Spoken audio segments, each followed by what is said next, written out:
Do you believe in wives? Daksha द्वारा पूछे गए इस सवाल पर सुदेश चौंका। उसके चेहरे के हाव भाव तो बदल ही गए, होंठों पर हल्की मुस्कान भी तैर गई। सुदेश का खुद का जमा जमाया कारोबार था। वह सुंदर और आकर्षक युवक था। गोरा चिट्टा, लंबा, स्लिम, हल्की दाढ़ी और हमेशा चेहरे पर तैरती बाल सुलभ हंसी। वह ऐसा लड़का था जिसे देखकर कोई भी पहली नज़र में ही आकर्षित हो जाए। घर में प्रेम विवाह करने की पूरी छूट थी। इसके बावजूद उसने सोच रखा था कि वह माँ बाप की पसंद से ही शादी करेगा। सुदेश ने एक एक करके कई लड़कियां देखी थीं। कहीं लड़की वालों को उसकी अपार प्यार करने वाली माँ पुराने विचारों वाली लगती थी, तो कहीं उसका मन नहीं माना। ऐसा कतई नहीं था कि वह कोई रूप की रानी या देवकन्या तलाश रहा था, पर वह जिस तरह की लड़की चाहता था उस तरह की कोई उसे मिली ही नहीं थी। सुदेश का अलग तरह का स्वभाव था। उसकी सीधी सादी जीवन शैली थी। गिने चुने मित्र थे, न कोई व्यसन और न किसी तरह का कोई महंगा शौक। वह जितना कमाता था उसके हिसाब से उसके कपड़े या जीवन शैली नहीं थी। इस बात को लेकर वह हमेशा परेशान रहता था कि आजकल की आधुनिक लड़कियां उसके घर परिवार और खासकर उसके साथ व्यवस्थित हो पाएंगी या नहीं। अपने माता पिता का हंसता खेलता, मुस्कुराता, प्यार से भरपूर दाम्पत्य जीवन देखकर पला बड़ा सुदेश अपनी भावी पत्नी के साथ वैसे ही मजबूत बंधन की अपेक्षा रखता था। आज जिस तरह समाज में अलगाव बढ़ रहा है, उसे देखकर वह सहम जाता था कि अगर ऐसा कुछ उसके साथ हो गया तो। सुदेश की शादी को लेकर उसकी माँ कभी कभी चिंता करती थीं, लेकिन उसके पापा उसे समझाते रहते थे कि वक्त के साथ सब ठीक हो जाएगा। सुदेश भी वक्त पर भरोसा करके आगे बढ़ता रहा। यह सब चल रहा था कि उससे छोटे उसके चचेरे भाई की सगाई का निमंत्रण आया। इससे सुदेश की माँ को लगा कि उनके बेटे से छोटे लड़कों की शादी हो रही है और उनका हीरा जैसा बेटा किसी को पता नहीं क्यों नहीं दिखता। चिंता में डूबी सुदेश की माँ ने उससे मैट्रिमोनियल साइट पर ऑनलाइन रजिस्ट्रेशन कराने को कहा। माँ की इच्छा का सम्मान करते हुए सुदेश ने रजिस्ट्रेशन करा दिया। एक दिन टाइम पास करने के लिए सुदेश साइट पर रजिस्टर्ड लड़कियों की प्रोफाइल देख रहा था। तभी एक लड़की की प्रोफाइल पर उसकी नज़र ठहर गई। ज़्यादातर लड़कियों ने अपनी प्रोफाइल में शौक के रूप में डांसिंग, सिंगिंग या कुकिंग लिख रखा था, पर उस लड़की ने अपनी प्रोफाइल में जो शौक लिखे थे उसके अनुसार उसे ट्रैवलिंग, एडवेंचर ट्रिप्स, फूडी का शौक था। वह बिजनेस माइंडेड भी थी। उसकी हाइट यानी ऊंचाई भी नॉर्मल लड़कियों से अधिक थी। फ़ोटो में वह काफ़ी सुंदर लग रही थी। सुदेश को लगा कि उसे इस लड़की के लिए ट्राई करना चाहिए। शायद लड़की को भी उसकी प्रोफाइल पसंद आ जाए और बात आगे बढ़ जाए। यही सोचकर उसने उस लड़की के पास रिक्वेस्ट भेज दी। सुदेश तब हैरान रह गया जब उस लड़की ने उसकी रिक्वेस्ट स्वीकार कर ली। हिम्मत करके उसने साइट पर मैसेज डाल दिया। जवाब में उससे फ़ोन नंबर मांगा गया। सुदेश ने अपना फ़ोन नंबर लिखकर भेज दिया। थोड़ी ही देर में उसके फ़ोन की घंटी बजी। अनजान नंबर होने की वजह से सुदेश थोड़ा असमंजस में था, फिर भी उसने फ़ोन रिसीव कर ही लिया। दूसरी ओर से किसी संभ्रांत सी महिला ने अपना परिचय देते हुए कहा, मैं दक्षा की मम्मी बोल रही हूँ। आपकी प्रोफाइल मुझे अच्छी लगी, इसलिए मैं चाहती हूँ कि आप अपना बायोडाटा और कुछ फ़ोटोग्राफ्स इसी नंबर पर व्हाट्सएप कर दें। सुदेश ने हाँ कहकर फ़ोन काट दिया। उसके लिए यह सब अचानक हो गया था। इतनी जल्दी जवाब आ जाएगा और बात भी हो जाएगी, सुदेश को इसकी उम्मीद नहीं थी। सोच विचार छोड़कर उसने अपना बायोडाटा और फोटोग्राफ्स व्हाट्सएप कर दिए। फ़ोन रखते ही दक्षा ने माँ से पूछा, मम्मी लड़का किस तरह बातचीत कर रहा था? अपने ही इलाके की भाषा बोल रहा था या किसी अन्य प्रदेश की भाषा में बात कर रहा था? बेटा फ़िलहाल वह दिल्ली में रह रहा है और दिल्ली में तो सभी प्रदेश के लोग भरे पड़े हैं। यहाँ कहाँ पता चलता है कि कौन कहाँ का है। खासकर यूपी, मध्य प्रदेश, उत्तराखंड और राजस्थान वाले तो अच्छी हिंदी बोल लेते हैं, माँ ने बताया। मम्मी मैं तो यह कह रही थी कि यदि वह अपने ही क्षेत्र का होता तो अच्छा रहता। दक्षा ने मन की बात कही। लड़का गढ़वाली ही नहीं, अपने इलाके का ही है। माँ ने बताया तो दक्षा खुश हो उठी। दक्षा माँ से बातें कर रही थी कि उसी समय व्हाट्सएप पर मैसेज आने की घंटी बजी। दक्षा ने फटाफट बायोडाटा और फोटोग्राफ्स डाउनलोड किए। बायोडाटा परफेक्ट था। दक्षा की तरह सुदेश भी अपने माँ बाप की इकलौती संतान था। न कोई भाई न कोई बहन। दिल्ली में उसका जमा जमाया कारोबार था। खाने और ट्रैवलिंग का शौक। व्हाट्सएप पर आए फोटोग्राफ्स में एक दाढ़ी वाला फ़ोटो था। दक्षा को जो चाहिए था वे सारे गुण तो सुदेश में थे, पर दक्षा खुश नहीं थी। उसके परिवार में जो घटा था उसे लेकर वह परेशान थी। उसे अपनी मर्यादाओं का भी पता था। साथ ही स्वभाव से वह थोड़ी मूडी और ज़िद्दी थी, पर समय और संयोग के हिसाब से धीर गंभीर और जिम्मेदार भी थी। दक्षा का पालन पोषण एक सामान्य लड़की से हटकर हुआ था। ऐसा नहीं करते, वहाँ नहीं जाते, यह नहीं बोला जाता, तुम लड़की हो, लड़कियाँ रात में बाहर नहीं जाती, जैसे शब्द उसने नहीं सुने थे। उसके घर का वातावरण अन्य घरों से एकदम अलग था। उसकी देखभाल एक बेटे से बढ़कर हुई थी। घर के बिजली के बिल से लेकर बैंक से पैसा निकालने, जमा करने तक का काम वह स्वयं करती थी। दक्षा की माँ नौकरी करती थीं, इसलिए खाना बनाना और घर के अन्य काम करना वह काफ़ी कम उम्र में ही सीख गई थी। इसके अलावा तैरना, घुड़सवारी करना, कराटे, डांस करना सब कुछ उसे आता था। नौकरी के बजाय उसे बिजनेस में रुचि ही नहीं बल्कि सूझबूझ भी थी। वह बाइक और कार दोनों चला लेती थी। जयपुर और नैनीताल तक वह खुद गाड़ी चला कर गई थी, यानी वह एक अच्छी ड्राइवर थी। दक्षा को पढ़ने का भी अच्छा खासा शौक था।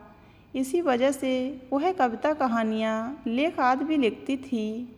एकदम स्पष्ट बात करती थी, चाहे किसी को अच्छी लगे या बुरी।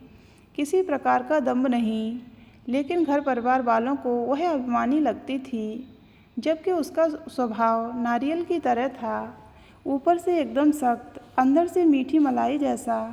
उसकी मित्र मंडली में लड़कियों की अपेक्षा लड़के अधिक थे। इसकी वजह यह थी कि लिपस्टिक और नेल पॉलिश के बारे में बेकार की चर्चा करने के बजाय वह वहाँ उठना बैठना चाहती थी जहाँ चार नई बातें सुनने समझने को मिलें। वह ऐसी ही मित्र मंडली पसंद करती थी। उसके मित्र भी दिलवाले थे, जो बड़े भाई की तरह हमेशा उसके साथ खड़े रहते थे। सबसे खास मित्र थी दक्षा की मम्मी। दक्षा उनसे अपनी हर बात शेयर करती थी। कोई उससे प्यार का इजहार करता तो यह भी उसकी मम्मी को पता होता था। मम्मी से उसकी इस हद तक आत्मीयता थी। रूप भी उसे कम नहीं मिला था। न जाने कितने लड़के सालों तक उसकी हाँ की राह देखते रहे, पर उसने निश्चय कर लिया था कि कुछ भी हो वह प्रेम विवाह नहीं करेगी। इसीलिए उसकी मम्मी ने बुआ के कहने पर मैट्रिमोनियल साइट पर उसकी प्रोफाइल डाल दी थी, जबकि अभी वह शादी के लिए तैयार नहीं थी। उसके डर के पीछे कई कारण थे। सुदेश और दक्षा के घरवाले चाहते थे कि पहले दोनों मिलकर एक दूसरे को देख लें, बातें कर लें और कैसे रहना है तय कर लें, क्योंकि जीवन तो उन्हें ही साथ जीना है। इसके बाद घरवाले बैठकर शादी तय कर लेंगे। घर वालों की सहमति से दोनों को एक दूसरे के मोबाइल नंबर दे दिए गए। उसी बीच सुदेश को तेज बुखार आ गया, इसलिए वह घर में ही लेटा था। शाम को खाने के बाद उसने दक्षा को मैसेज किया। फ़ोन पर सीधे बात करने के बजाय उसने पहले मैसेज करना उचित समझा था। काफ़ी देर तक राह देखने के बाद दक्षा का कोई जवाब नहीं आया। सुदेश ने दवा ले रखी थी, इसलिए उसे जब थोड़ा आराम मिला तो वह सो गया। रात करीब 10:30 बजे शरीर में दर्द के कारण उसकी आंखें खुलीं तो पानी पीकर उसने मोबाइल देखा। उसमें दक्षा का मैसेज आया हुआ था। मैसेज के अनुसार उसके यहाँ मेहमान आए थे जो अभी अभी गए हैं। सुदेश ने बात आगे बढ़ाई। औपचारिक पूछताछ करते करते दोनों एक दूसरे के शौक पर आ गए। यह हैरानी ही थी कि दोनों के अच्छे बुरे सपने, डर, कल्पनाएं, शौक सब कुछ काफ़ी हद तक इस तरह से मेल खा रहे थे मानो दोनों जुड़वा हों। घंटे, 2 घंटे, 3 घंटे हो गए। किसी भी लड़की से 10 मिनट से ज़्यादा बात न करने वाला सुदेश दक्षा से बातें करते हुए ऐसा मग्न हो गया कि उसका ध्यान घड़ी की ओर गया ही नहीं। दूसरी ओर दक्षा ने भी कभी किसी से इतना लगाव महसूस नहीं किया था। सुदेश और दक्षा की बातों का अंत ही नहीं हो रहा था। दोनों सुबह 7 बजे तक बातें करते रहे। दोनों ने बॉलीवुड हॉलीवुड फिल्मों, स्पोर्ट्स, पॉलिटिकल व्यू, समाज की संरचना, स्पोर्ट्स, कार और बाइक, विज्ञान और साहित्य, बच्चों के पालन पोषण, फैमिली वैल्यू सहित लगभग सभी विषयों पर बातें कर डालीं। दोनों ही काफ़ी खुश थे कि उनके जैसा कोई तो दुनिया में है। सुबह हो गई तो दोनों ने फुर्सत में बात करने को कहकर एक दूसरे से विदा ली। घर वालों की सहमति पर सुदेश और दक्षा ने मिलकर बातें करने का निश्चय किया। सुदेश सुबह ही मिलना चाहता था, लेकिन दक्षा ने ब्रेकफास्ट करके मिलने की बात कही, क्योंकि वह पूजा पाठ करके ही ब्रेकफास्ट करती थी। सुदेश में दक्षा से मिलने के लिए गजब का उत्साह था। दक्षा की बातों और उसके स्वभाव ने आकर्षण तो पैदा कर ही दिया था। इसके अलावा दक्षा ने अपने जीवन की कुछ महत्वपूर्ण बातें मिलकर बताने को कहा था। वो बातें कौन सी थीं? सुदेश उन बातों को भी जानना चाहता था। निश्चित की गई जगह पर सुदेश पहले ही पहुंच गया था। वहां पहुंचकर वह बेचैनी से दक्षा की राह देख रहा था। वह काले रंग की शर्ट और ऑफ वाइट कार्गो पैंट पहनकर गया था। रेस्टोरेंट में बैठकर वह हेडफोन से गाने सुनने में मशगूल हो गया। दक्षा ने काला टॉप पहना था, जिसके लिए उसकी मम्मी ने टोका भी था कि पहली बार मिलने जा रही है तो जीन्स टॉप, वह भी काला। तब दक्षा ने आदत के अनुसार लॉजिकल जवाब दिया था, अगर मैं सलवार सूट पहनकर जाती हूँ और बाद में उसे पता चलता है कि मैं जीन्स टॉप भी पहनती हूँ तो यह धोखा देने वाली बात होगी। और मम्मी इंसान के इरादे नेक हों तो रंग से कोई फ़र्क नहीं पड़ता। तर्क करने में तो दक्षा वकील थी, बातों में उससे जीतना आसान नहीं था। वह घर से निकली और तय जगह पर पहुंच गई। सीढ़ियां चढ़कर दरवाज़ा खोला और रेस्टोरेंट में अंदर घुसी। फ़ोटो की अपेक्षा रियल में वह ज़्यादा सुंदर और मस्ती में गाने के साथ सिर हिलाती हुई कुछ अलग ही लग रही थी। अचानक सुदेश की नज़र दक्षा पर पड़ी तो दोनों की नज़रें मिलीं। ऐसा लगा दोनों एक दूसरे को सालों से जानते हों और अचानक मिले हों। दोनों के चेहरों पर खुशी झलक उठी थी। खाते पीते दोनों के बीच तमाम बातें हुईं। अब वह घड़ी आ गई जब दक्षा अपने जीवन से जुड़ी महत्वपूर्ण बातें उससे कहने जा रही थी। वहाँ से उठकर दोनों एक पार्क में आ गए थे, जहाँ दोनों कोने में पेड़ों की आड़ में रखी एक बेंच पर बैठ गए।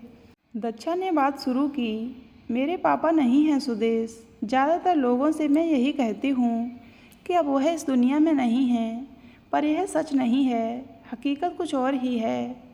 इतना कहकर दक्षा रुकी। सुदेश अपलक उसे ही ताक रहा था। उसके मन में हकीकत जानने की उत्सुकता भी थी। लंबी सांस लेकर दक्षा ने आगे कहा, जब मैं मम्मी के पेट में थी तब मेरे पापा किसी और औरत के लिए मेरी मम्मी को छोड़कर उसके साथ रहने के लिए चले गए थे, लेकिन अभी तक मम्मी पापा के बीच डिवोर्स नहीं हुआ है। घर वालों ने मम्मी से यह कहकर उन्हें अबॉर्शन कराने की सलाह दी थी कि उस आदमी का खून भी उसी जैसा होगा। इससे अच्छा यही होगा कि इससे छुटकारा पाकर दूसरी शादी कर लो। दक्षा के यह कहते ही सुदेश ने उसकी तरफ गौर से देखा तो वह चुप हो गई, पर अभी उसकी बात पूरी नहीं हुई थी, इसलिए उसने नज़रें झुकाकर आगे कहा, पर मम्मी ने सभी का विरोध करते हुए कहा कि जो कुछ भी हुआ उसमें पेट में पल रहे इस बच्चे का क्या दोष है, यानी उन्होंने गर्भपात नहीं कराया। मेरे पैदा होने के बाद शुरू में कुछ ही लोगों ने मम्मी का साथ दिया। मैं जैसे जैसे बड़ी होती गई वैसे वैसे सब शांत होता गया। मेरा पालन पोषण एक बेटे की तरह हुआ। अगल बगल की परिस्थितियाँ जिनका अकेले मैंने सामना किया है, उसका मेरी वाणी और व्यवहार में खासा प्रभाव है। मैंने सही और गलत का खुद निर्णय लेना सीखा है। ठोकर खाकर गिरी हूँ तो खुद खड़ी होना सीखा है। अपनी पलकों को झपकाते हुए दक्षा आगे बोली, संक्षेप में अपनी यह इमोशनल कहानी सुनाकर मैं आपसे किसी तरह की सांत्वना नहीं पाना चाहती, पर कोई भी फैसला लेने से पहले मैंने यह सब बता देना ज़रूरी समझा। कल कोई दूसरा आपसे यह कहे कि लड़की बिना बाप के पली बड़ी है, तब कम से कम आपको यह तो नहीं लगेगा कि आपके साथ धोखा हुआ है। मैंने आपसे जो कहा है इस बारे में आप आराम से घर में चर्चा कर लें, फिर सोच समझ कर जवाब दीजिएगा। सुदेश दच्छा की खुददारी देखता रह गया। कोई मन का इतना साफ कैसे हो सकता है, उसकी समझ में नहीं आ रहा था। अब तक दोनों को भूख लगाई थी। सुदेश दच्छा को साथ लेकर नज़दीक की एक कॉफ़ी शॉप में गया। कॉफ़ी का ऑर्डर देकर दोनों बातें करने लगे। तभी अचानक दच्छा ने पूछा था, do you believe in vibes? Sudesh क्षणभर के लिए स्थिर हो गया। ऐसी किसी बात की उसने अपेक्षा नहीं की थी, खासकर इस बारे में जिसमें वह पूरी तरह से भरोसा करता हो। वाइब्स अलौकिक अनुभव होता है जिसमें घड़ी के छठे भाग में आपके मन को अच्छे बुरे का अनुभव होता है। किससे बात की जाए, कहाँ जाया जाए, बिना किसी वजह के आनंद न आए, और इसका उल्टा एकदम अनजान व्यक्ति या जगह की ओर मन आकर्षित हो, तो यह आपके मन का वाइब्स है। यह कभी गलत नहीं होता। आपका अंतःकरण आपको हमेशा सच्चा रास्ता सुझाता है। दच्छा के सवाल को सुनकर सुदेश ने जीवन में एक चांस लेने का निश्चय किया। वह जो दाव फेंकने जा रहा था, अगर उल्टा पड़ जाता तो दच्छा तुरंत मना करके जा सकती थी, क्योंकि अब तक की बातचीत से यह जाहिर हो गया था। पर अगर सब ठीक हो गया तो सुदेश का बेड़ा पार हो जाएगा। सुदेश ने बेहिचक दच्छा से उसका हाथ पकड़ने की अनुमति मांगी। दच्छा के हाव भाव बदल गए। सुदेश की आंखों में झांकते हुए वह यह जानने की कोशिश करने लगी कि क्या सोचकर उसने ऐसा करने का साहस किया है, पर उसकी आंखों में भोलेपन के अलावा कुछ दिखाई नहीं दिया। अपने स्वभाव के विरुद्ध उसने सुदेश को अपना हाथ पकड़ने की अनुमति दे दी। दोनों के हाथ मिलते ही उनके रोम रोम में इस तरह का भाव पैदा हो गया जैसे वे एक दूसरे को जन्म जन्मांतर से जानते हों। दोनों अनमेष नज़रों से एक दूसरे को देखते रहे। लगभग 5 मिनट बाद निर्मल हंसी के साथ दोनों ने एक दूसरे का हाथ छोड़ा। दोनों जो बात शब्दों में नहीं कह सके वह स्पर्श से व्यक्त हो गई। जाने से पहले सुदेश सिर्फ इतना ही कह सका, तुम जो भी हो, जैसी भी हो, किसी भी प्रकार के बदलाव की अपेक्षा किए बगैर मुझे स्वीकार हो। रही बात तुम्हारे पिछले जीवन के बारे में, तो वह इससे भी बुरा होता, तब भी मुझ पर कोई फ़र्क नहीं पड़ता। बाकी अपने घर वालों को मैं जानता हूँ, वे लोग तुम्हें मुझसे भी अधिक प्यार करेंगे। मैं वचन देता हूँ कि बचपन से लेकर अब तक अधूरे रह गए सपनों को मैं हकीकत का रंग देने की कोशिश करूँगा। सुदेश और दच्छा के वाइब्स ने एक दूसरे से संबंध जोड़ने की मंजूरी दे दी थी। तो दोस्तों, अगर आपको ये कहानी अच्छी लगी हो तो वीडियो को लाइक करें और हमारे चैनल को सब्सक्राइब अवश्य करें।